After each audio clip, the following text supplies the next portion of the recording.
প্রিয় শিক্ষার্থী বন্ধুরা, আসসালামু আলাইকুম। আশা করি সবাই ভালো আছেন। আজ আমরা প্রিন্সিপাল অফ ফাইন্যান্স বইয়ের ক্যাপিটাল বাজেটিং টেকনিক্স চ্যাপ্টারের ন্যাশনাল ইউনিভার্সিটি বিবিএ অ্যাকাউন্টিং 2019 সালে যে অঙ্কটা এসেছে সেটা সমাধান করার চেষ্টা করব। আশা করি সবাই সাথে থাকবেন। আমরা যদি একদম শুরু থেকে অঙ্কটা পড়ার চেষ্টা করি, বলছে the cash flow for project A B শোন বিল। এখানে দুইটা প্রজেক্টের কথা বলা আছে, এ এবং B. Each project has cost of taka 2,50,000, মানে প্রত্যেকটা প্রজেক্টের ব্যয় হচ্ছে 2,50,000 টাকা। The company's cost of capital is 10%, এবং এই কোম্পানির আয়ের হার হচ্ছে 10%। তো আমাদের একটু দেখি যে প্রজেক্ট দুইটার ক্যাশ ফ্লো দেওয়া আছে। এখানে প্রজেক্ট এ এবং প্রজেক্ট বি দুটার ক্যাশ ফ্লো দেওয়া আছে। তো আমরা যদি তাকাই প্রজেক্ট এ বির দিকে, তাহলে প্রজেক্ট এ তে দেখবো এটা হচ্ছে আনইভেন ক্যাশ ফ্লো, মানে এক এক বছর এক এক রকম। কিন্তু প্রজেক্ট বি তে দেখবো হচ্ছে ইভেন ক্যাশ ফ্লো, মানে প্রতি বছর সমান। আমরা এখন দেখি যে আসলে আমাদের অঙ্কে কি করতে বলছে। আমাদের বলছে যে should A or B accepted if they are independent project, মানে এই দুইটা প্রজেক্টকে যদি আমরা স্বাধীনভাবে বিবেচনা করি তাহলে আমরা কোন প্রজেক্টটা নিব। এখানে স্বাধীন বলতে আপনি প্রত্যেকটাকে স্বতন্ত্র হিসেবে বিবেচনা করবেন এবং এর ভিত্তিতে আপনি কমেন্ট করবেন কোন প্রজেক্টটা আপনি নেবেন এবং নেবেন না। এবং 2 নাম্বারটা যদি আমরা পড়ি, বলছে which project should be accepted if they are mutually exclusive. এখানে মিউচুয়ালি এক্সক্লুসিভ বলতে আসলে বোঝায় যে এই প্রজেক্ট দুটো পরস্পর বর্জনশীল, মানে আপনাকে একটা প্রজেক্ট রাখতে হবে এবং অন্য প্রজেক্টটাকে ছেড়ে দিতে হবে। তার মানে সহজভাবে যদি আমরা বোঝাই যে আপনাকে এই দুটো প্রজেক্টের ভিতর থেকে যে কোনো একটা প্রজেক্টকে বেছে নিতেই হবে। যদি সেটা নেগেটিভও হয় তাহলে কম নেগেটিভটা আমাদের নিতে হবে। যদি একটা পজিটিভ একটা নেগেটিভ হয় তাহলে পজিটিভটা নিব, দুইটাই পজিটিভ হয় তারপরও যে পজিটিভটার আয় আমাদের বেশি হবে সেটাকে নিতে হবে। এটার কথা মানে হচ্ছে আপনাকে একটাকে সর্বদা বর্জন করতেই হবে। কিন্তু ইন্ডিপেন্ডেন্টের বেলায় জিনিসটা ভিন্ন। যদি আপনার দুইটাই পজিটিভ হয় আপনি দুইটাই নিতে পারবেন, দুইটাই নেগেটিভ হলে দুইটাই বর্জন করতে পারবেন, আবার একটা পজিটিভ একটা নেগেটিভ হলে একটা পজিটিভটা নিতে পারবেন। কিন্তু মিউচুয়ালি এক্সক্লুসিভের বেলায় আপনাকে যে কোনো একটা প্রজেক্ট বাদ দিতেই হবে, সেটা পজিটিভ হোক বা নেগেটিভ হোক। এই হচ্ছে দুইটা রিকোয়ারমেন্টের পার্থক্য। তো আমরা এই যে কমেন্টটা করব বা কোনটা নিব বা নিব না, এটা আমরা সর্বদা এনপিভির ভিত্তিতে বিবেচনা করার চেষ্টা করব। তো যেহেতু আমাদের এনপিভি করতে হবে, তো আমাদের এনপিভি করার ক্ষেত্রে আমরা 10% রেটটা দেওয়া ছিল।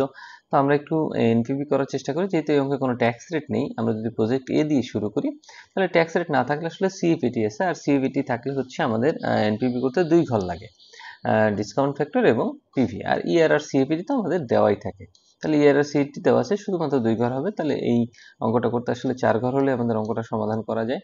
তো আমরা আসলে সিএফএটি গুলো লিখলাম। আর 10% রেটে এই রেটটা আসলে 10%-এই বেশি থাকে। তো আপনাদের বলবো যে 10% রেটের এই যে রেটগুলো আছে এগুলো একটু মুখস্থ করে ফেলবেন, তাহলে আসলে আরো সহজ হবে। আর এটা আমরা সূত্র অবশ্যই জানি যে এই সূত্রটা হচ্ছে 1 প্লাস আর পাওয়ার হচ্ছে এন। এটা হচ্ছে সিঙ্গেল ইয়ারের সূত্র। এন হচ্ছে আপনারা আর মানে এখানে দেবেন 10 এবং এন যে বছরটা বের করবেন। যেমন 1 বছরটা হলে এন 1 হবে, 2 বছরটা হলে এন 2 হবে, 3 বছরটা হলে এন 3 হবে। তাহলে এগুলো বসে আমরা সিএবিটির সাথে ডিসকাউন্ট ফ্যাক্টরটা কি করব, এই ঘরের সাথে এই ঘর হচ্ছে গুণ করব। তাহলে গুণ করার পর আমাদের পিভি আসবে এবং পিভিগুলোকে আমরা টোটাল যোগ করব। তাহলে আমাদের যোগ করার পর আসছে হচ্ছে 2,79,110। তো আমরা যদি এনপিভির সূত্রটা লিখি যে এনপিভি সমান সমান টোটাল পিভি মাইনাস হচ্ছে এনসিও, তাহলে এটা থেকে আসলে এনসিও কোনটা, এনসিও হচ্ছে আমাদের কস্ট। তাহলে আমাদের কস্ট ছিল 2,50,000 টাকা। তাহলে আমরা মাইনাস দিলে আসলে এনপিভিটা পেয়ে গেলাম। এখন আমরা আসলে প্রজেক্ট বির এনপিভিটা একটু চেষ্টা করব করার জন্য। এখন প্রজেক্ট বির এনপিভি যেহেতু এটা ইভেন মানে প্রতি বছর একই টাকা দেওয়া আছে, এই ক্ষেত্রে আমাদের এই অঙ্কটা করা খুবই সহজ। আমরা হচ্ছে লিখবো সিএভিটি ইন্টু পিভিআইএফএ। এখানে এটা হবে কারণ এটা হচ্ছে অ্যানুইটির অঙ্ক, মানে একাধিক বছরের যদি রেটটা আমরা একসাথে বের করি তাহলে সেটাকে অ্যানুইটির অঙ্ক বলে। যেহেতু 4 বছরেরটা আমরা একইভাবে রেটটা বের করব, এই জন্য এটাকে বলে হচ্ছে পিভিআইএফএ মাইনাস হচ্ছে কি এনসিও। এখন প্রিয় শিক্ষার্থীরা, আপনারা একটা সহজ পদ্ধতি আপনাদের শিখিয়ে দিই। আমরা যে সূত্রটা লিখছি যে 1 প্লাস আর পাওয়ার এন, এটা হচ্ছে সিঙ্গেল ইয়ারের সূত্র। এটা কিসের সূত্র? সিঙ্গেল ইয়ার, মানে এক বছরের রেট বের করার জন্য এই সূত্রটা ব্যবহার হয়। এখন আপনি যদি এক বছরের রেটটাকে একাধিক বছরে কনভার্ট করতে চান, তাহলে এই সূত্রটার সাথে আসলে দুইটা কাজ করলেই হয়ে যায়। যেমন এই সূত্র থেকে আমরা 1 মাইনাস করব। কি করব? 1 মাইনাস করব, এবং এই পুরা সূত্রটাকে আমরা কি করব? আর দিয়ে ভাগ করব। তাইলে আসলে আমাদের একাধিক বছরেরটা চলে আসবে। এক্ষেত্রে আমরা একাধিক বছর, কয় বছর এটা বের করবো? 4। তাহলে এখানে n হবে কত? এখানে আমরা n দিব 4। তাহলে এই ক্যালকুলেশনটা করলে আপনারা 4টা রেট, মানে 4 বছরের রেট একসাথে, মানে এই যে 3.1699 এসেছে, এটা আপনারা পেয়ে যাবেন। আর আরেকটা পদ্ধতি হচ্ছে, আপনারা যদি এই পিভিআইএফ, এই যে আমরা 4টা ইয়ার লিখেছি না, এই যে এখানে একটু খেয়াল করেন, এই যে 4টা ইয়ার আমরা একসাথে লিখেছি, এগুলাকে আপনারা যদি যোগ করেন, এগুলাকে যদি আপনারা যোগ করেন, তাহলে এই 3.1699 আসবে। এগুলাকে যোগ করলে 3.1699, যেটা আপনার ভালো লাগে। আমার মতে সূত্র দিয়ে করাই ভালো, কারণ এগুলো পরীক্ষার খাতায় এতগুলো যোগ করতে গেলে ভুল হওয়ার সম্ভাবনা থাকবে। তো আপনারা এই সূত্রটা অ্যাপ্লাই করে অন্তত পিভিআইএফ এটা নির্ণয় করার চেষ্টা করবেন। তো আমরা আমাদের সিএফএটি ছিল কত? 65,000, প্রত্যেক বছর 65,000। তো আমরা 65,000 দিয়ে এই রেটটা বের করলাম। বের করে আসলে আমরা দেখলাম যে এটা নেগেটিভ হয়েছে। তো এখন আমরা খুব সহজেই এটা থেকে কমেন্ট করতে পারবো, কারণ যেহেতু আমাদের একটা পজিটিভ হয়েছে এবং একটা নেগেটিভ হয়েছে। তো আমরা যদি রিকোয়ারমেন্ট 1 বিবেচনা করি, যে ইন্ডিপেন্ডেন্ট হলে কি লিখবো? Project A can be accepted because giving positive NPV, এবং দ্বিতীয়টা আসলে একই কমেন্ট হবে, যে মিউচুয়ালি এক্সক্লুসিভ হলেও আমাদের কি হবে? এটাই পজিটিভ হবে। এখানে যদি দুইটাই পজিটিভ হতো, তাহলে আমাদের যেটা পজিটিভ বেশি হতো 2 নম্বর রিকোয়ারমেন্ট, আমরা সেটা নেওয়ার চেষ্টা করতাম। আশা করি সবাই অঙ্কটা বুঝতে পারছেন। প্রিয় শিক্ষার্থী বন্ধুরা, ন্যাশনাল ইউনিভার্সিটির বিবিএ এমবিএ সকল সাবজেক্টের পরবর্তীতে আপডেট পেতে এই ভিডিওটিতে লাইক করুন, চ্যানেলটি সাবস্ক্রাইব করুন এবং বেল বাটনে ক্লিক করে রাখুন। প্রিয় শিক্ষার্থীরা, আমরা পরের একটা অঙ্ক চলে আসলাম। এটা national university BBA honours accounting 2021 সালে যে অঙ্কটা এসেছে সেটা সমাধান করার চেষ্টা করব। তো আমরা যদি শুরুতে অঙ্কটা পড়ি, যে Shantala limited is considering to buy a new machine at cost টাকা 1,60,000, মানে সে একটা নতুন মেশিন কেনার চিন্তা ভাবনা করতেছে, যেটার মূল্য হচ্ছে 1,60,000 টাকা। দ্যাট ক্যান সেভ টাকা 50,000 operating cost A year in cash for the next 5 years. মানে এখান থেকে সে 50,000 টাকা সেভ করতে পারবে, মানে এটাই হচ্ছে আমাদের আয়, এবং পরবর্তী 5 বছর যাবে, মানে প্রতি বছর সমান। তাহলে প্রতি বছর যদি 50,000 হয়, তাহলে এটা ইভেন ক্যাশ ফ্লো হয়ে গেল। It is also expected that salvage value of machine will be টাকা 10,000, এটা ভগ্নাশেষ মূল্য থাকবে 10,000 টাকা। As on that corporate tax rate 40%, তার মানে আমাদের যে এই 50,000 টাকাটা দেওয়া আছে, এটা সিএফ বিটি, কারণ আমরা বলছি যে ট্যাক্স রেট দেওয়া থাকলে এটা সিএফ বিটি আকারে বিবেচিত হবে। এবং required rate of return is 10%, এবং এটা থেকে আয়ের হার হবে 10%। The company uses straight line method of depreciation.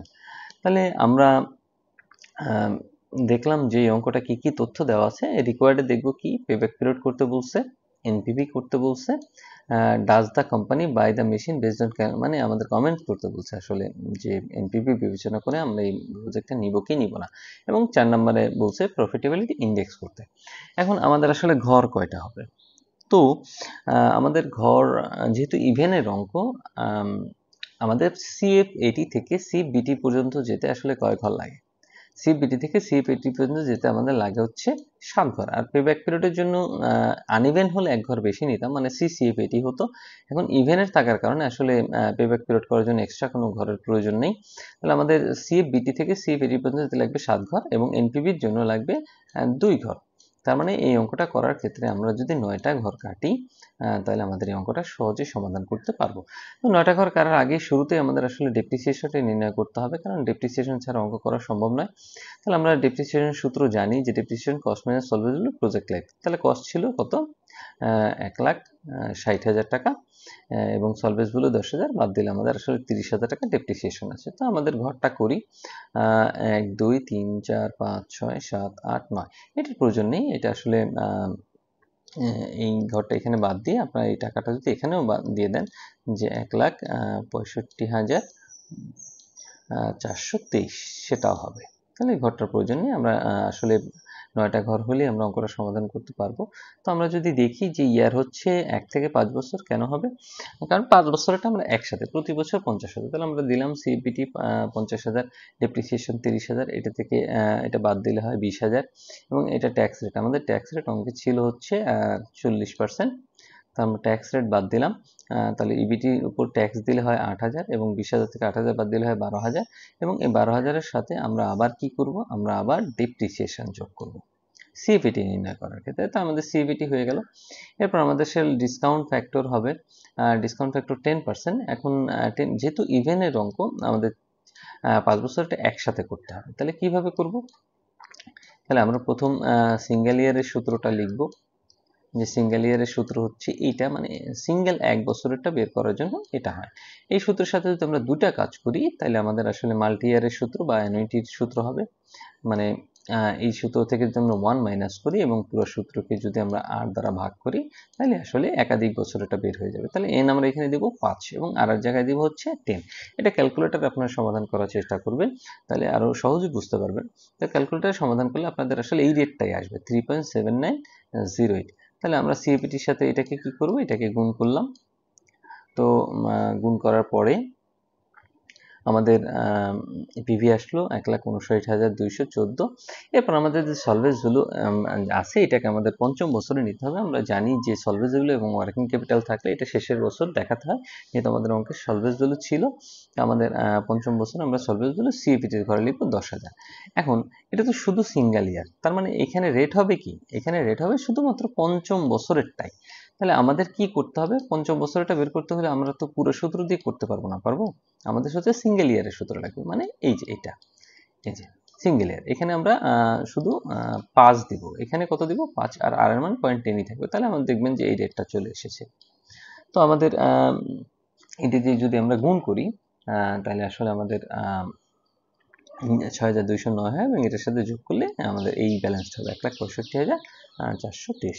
এরপর আমরা রিকোয়ারমেন্ট 1 বলছিল পেব্যাক পিরিয়ড করার জন্য, তাহলে পেব্যাক পিরিয়ডের সূত্র হচ্ছে এনসিও ভাগ এনসিবি বা সিএফিটি। তাহলে এনসিও ছিল 1,60,000, আমরা ভাগ দিলে আমাদের আসলে এটা সমাধান হয়ে যায়। এরপর আমাদের বলছিল এনপিবি করতে, তাহলে এনপিবি সূত্র ছিল টোটাল পিবি মাইনাস এনসিও, তাহলে টোটাল পিবি মাইনাস এনসিও দিলে পজিটিভ হয়। এবং 3 নম্বরে বলছিল পিআই করতে, তাহলে পিআইটা আমরা জানি আসলে পিআই কিভাবে করতে হয়। পিআইটা হচ্ছে এনপিবিতে আমরা যেমন মাইনাস করি, কিন্তু পিআইতে কি করতে হয়, ভাগ করতে হয়, টোটাল পিবিকে এনসিও দ্বারা ভাগ করতে হয়। আপনারা এখানে গুণ 100 দিয়ে পার্সেন্টেজও দিতে পারেন, কোনো সমস্যা নেই, না দিলেও সমস্যা নেই। এখন আমাদের 3 নম্বরে যে কমেন্টটা করতে বলছিল যে আমরা আসলে প্রজেক্টে নিব কি নিব না, হ্যাঁ আমরা প্রজেক্টে নিব, যেহেতু পজিটিভ হয়েছে তাহলে আমরা লিখব since NPV is positive then the company should buy the machine. এই ছিল এই অঙ্কের সমাধান, আশা করি সবাই বুঝতে পেরেছেন। অঙ্ক সম্পর্কে কোনো প্রশ্ন থাকলে অবশ্যই কমেন্ট বক্সে লিখতে ভুলবেন না। ধন্যবাদ সবাইকে, আসসালামু আলাইকুম।